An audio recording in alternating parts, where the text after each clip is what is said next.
G'day guys, my name is F1 Luke Sam and thank you for clicking on today's video. Today we're going to be talking about who is going to replace Sergio Perez at Red Bull if need be. Now this is one of those things that has been talked about way too much but also not highlighted enough, and it's the search for Red Bull's perfect second driver, and it's a mystery that science really hasn't been able to explain. Definitely in recent history. Red Bull already have this weapon in Max Verstappen, and they need to find someone who is there to win, but not too much, but also step up when they need to, but not when they don't need to, and then fight through the field when they have to, but on other occasions don't do too well. Now it looks like they're looking for a needle in a haystack, and those thinking that Sergio Perez is safe until 2025 because his contract has 18 months left, you are severely mistaken. We've seen in the past, even with Red Bull and Pierre Gasly, Nick de Vries and AlphaTauri, that contracts don't mean anything if a driver is or isn't worth it. Now this driver needs a specific set of skills, and the drivers that wouldn't be cast in a movie have taken so far are drivers like Kvyat, Albon, Gasly. They've all given it a crack, but they haven't had the skills required to retain that seat. Now Sergio Perez is showing glimpses, especially throughout this season, that he may not be the right man for the job when the going gets tough, and Daniel Ricciardo did as well. So as we go through who may be the best fit to partner soon-to-be three-time world champion Max Verstappen in the second seat at Red Bull, there is no better place to start than Daniel Ricciardo. Now I feel like this doesn't really have to be said, but Daniel Ricciardo has taken that seat at AlphaTauri obviously as a stepping stone towards Red Bull. However, we've seen two sides to Daniel. One side is his dominance at Red Bull and the success that he's already shared with that team, and you combine that with his win at McLaren and the times he set during the Silverstone tyre test in the RB19 after the Silverstone Grand Prix, and it looks promising. That tyre test is arguably the reason he was given the seat over Nick de Vries less than halfway through this season. But we also saw the McLaren version of Daniel Ricciardo that Aussies like myself and fans alike wish that we could unsee, but something that is permanently written on the sleeve of Zach Brown. Do I think that if Daniel Ricciardo is given the second seat at Red Bull that he will be able to match and do Red Bull's job that they need the second driver to do? Yes. Do I think he will keep up with and compete with Max Verstappen? I'll say this at the start of the video, I don't think anyone on the current grid can. The Max Verstappen we are watching at the moment is unreal. Now although Daniel Ricciardo is and probably always will be the best teammate that Max Verstappen has ever had at Red Bull, we already know from the past that these two, given the same machinery going for the same podium or wins, can cause catastrophe. We saw that in Baku when they collided with each other. But if Ricciardo was given the step up in 2024, potentially 2025, I would assume that Ayumu Iwasa, the F2 young gun and the young driver for Red Bull. Let's not dwell on the fact I just forgot about Liam Lawson and pretend I didn't, so let's add Liam Lawson into this equation too.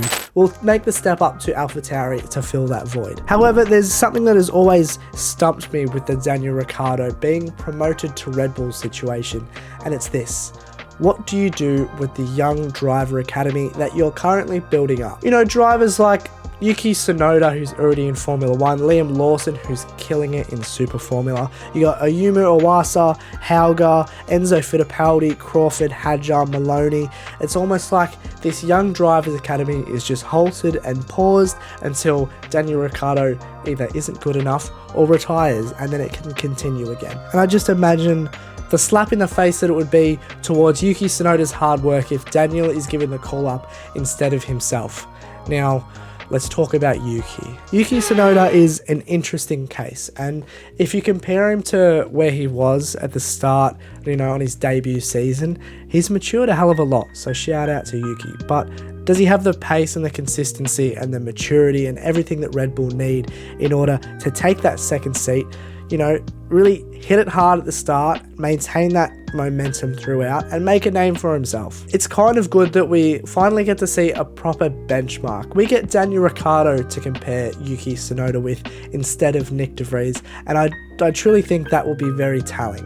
I do think that Yuki is the most under pressure driver this season to perform, but, you know, diamonds are made under pressure. I'll touch on these two drivers a little bit more towards the end of the video because I do have a little theory that I think might spice things up, that I think will happen with Red Bull, but I'll get into that when the time comes. Now, if Yuki Sonoda gets promoted, Ayumu Iwasa takes his seat, what about Daniel Ricciardo? Why have you just dropped Nick de Vries for Daniel? Have you given him false hope? Do you just sit him there and wait for him to retire? Do you replace him immediately because he doesn't fit into that Red Bull family anymore?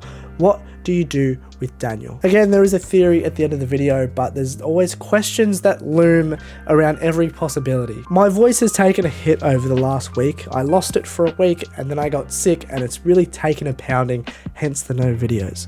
So to save myself from announcing this next driver, I will pass the microphone to my good friend, Daniel Ricciardo.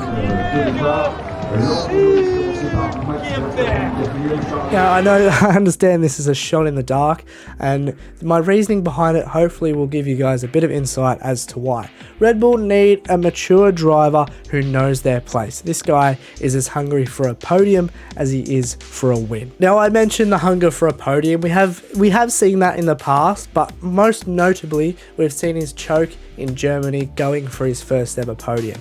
However, Nico is an extremely flexible driver. We've seen him jump from Renault in his more recent racing career to Racing Point, and he followed them through to Aston Martin. He even jumped in for Sebastian Vettel when he was diagnosed with COVID at the start of the 2021 season. He raced in Bahrain, didn't do too great, but he did not a mega job, but an okay job in Saudi Arabia for his second race of the season before Sebastian Vettel returned the next week. But that shows he's highly adaptable, and with Haas being the qualifying car that it is at the moment, and then really suffering with tyre deg that Gunter has come out and said that they don't quite understand even as of now. Nico's recent results with Haas hasn't been eye-opening, but it's turned an eye, if that makes sense, and they've been quite consistent. A standout was Austria in the shootout qualifying as well as the sprint race. Now, Haas is a qualifying car this season, and he has been consistent. I mean, we've seen him in Q3 just about as many times as we've seen Sergio Perez. Now, he did amazing in the shootout in Austria, and the sprint race, he could only really fall backwards, and that's due to the tyre deg that Haas is seeing, and something that Gunter still can't even explain. But the moral of the story for Nico is he's been consistent. Now, if he was to fit into the Red Bull team and partner Max Verstappen next season or the season after, he wouldn't have a very long stint there. However, they need a driver who can consistently put out results, and that's something that Sergio Perez, especially this season, hasn't been doing, especially in qualifying, which has been Nico's strong suit this season. If Nico had a car that was strong in qualifying, like he does this season, and a car that doubles as a consistent car in the race, which is what he's lacking this season, I truly think he would be one of the most consistent drivers on the grid. It just kind of begs the question, would you rather put Nico Hulkenberg in a car over Sergio Perez? Is Nico Hulkenberg better than Sergio Perez?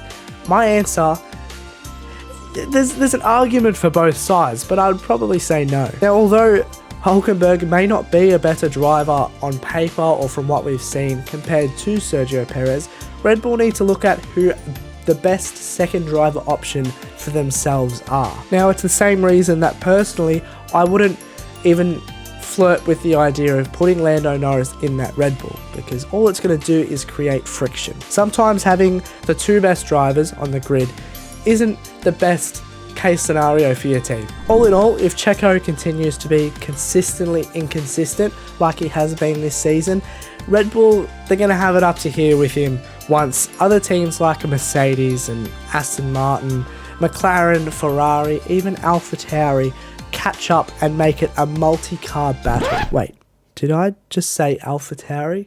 Yes, I did, and that comes back to my theory. Let's get into that. Do I think that Red Bull will replace Sergio Perez before his contract's up? The end of this season, the tail end of this season, will be very telling. However, I think that answer is no. I don't really see a need for that just yet, especially considering that AlphaTauri or Hugo Boss Bulls Racing, whatever they're going to be called next season, there's rumours that they're going to be running the RB19 because they want to be more of a sister junior team to Red Bull. Do they have the power to do that? We'll find out. But if that is the case, that team will be a front runner next season in that RB19. and that speaks volumes for the RB20, but that's a video in itself. If they do run the RB19 next season, why not leave Daniel Ricciardo and Yuki Sonoda in that team to show if they are worth it and if they can be called up to the first team next season? If Sergio Perez really pulls his finger out, why not keep him? They have the opportunity, a unique opportunity to explore really whatever the hell they want. They are that far ahead, and everyone wants a slice of the Red Bull cake. Now, I know Nico Hulkenberg is out of pocket. Daniel Ricciardo is definitely the front runner, and it wouldn't be bad to see Yuki Sonoda put into that seat. Drivers like Liam Lawson, Iwasa, all the young drivers that are coming up, they're not quite ready for the Red Bull second seat. However, AlphaTauri or whoever they continue to be in the future is definitely calling their name, especially Liam Lawson seeing what he's doing in Super Formula. So that is extremely interesting. Who do you want to replace Sergio Perez if you want him replaced? What are your reasons for or against? Leave a like on the video if you did enjoy, and don't forget to subscribe. I've been F1 Luke Sam, and you guys, as always, have been amazing. Stay safe. My golly gosh, big man. You're still not subscribed like the other 75% of people who watch my videos? Get a grip and be different, you scallywag. After that, click the video on the screen. Who knows? You may enjoy that one too. Goodbye, fella.